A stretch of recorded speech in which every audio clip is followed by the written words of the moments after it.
Madam చాలా మంది అబ్బాయిలు పెళ్లి వద్దంటే వద్దు అంటున్నారు. అసలు వద్దు అనడానికి రీజన్స్ ఏమైనా ఉన్నాయా మేడం? చాలా ఉందమ్మా. భార్య బాధితులు చాలా మంది ఉన్నారు మగవాళ్ళు. ఏంటంటే బయటకు వచ్చి చెప్పుకుంటే, మగవాడు బయటకు వచ్చి చెప్పుకొని కన్నీళ్లు పెట్టుకుంటే చిన్న చూపు చూస్తారు ఫస్ట్ ఆఫ్ ఆల్. అదే ఆడపిల్ల 4 కన్నీళ్ళు ఏడ్చిందంటే ఒక 100 మంది వస్తారు సపోర్ట్. కానీ మగవాళ్ళకి ఎవరు రారు. ఏం మగోడే కదా, వీడికేం రోగం అని చెప్పి అంటుంటారు. కానీ వాళ్ళ బాధ ఎవరికి చెప్పుకోలేరు.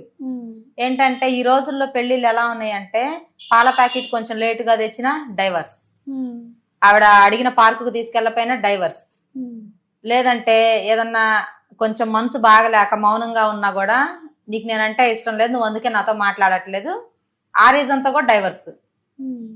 ఈ డైవర్స్ పేరుతో మగవాళ్ళని విచిత్రమైన బాధలు పెట్టే ఆడవాళ్ళు చాలా మంది ఉన్నారు.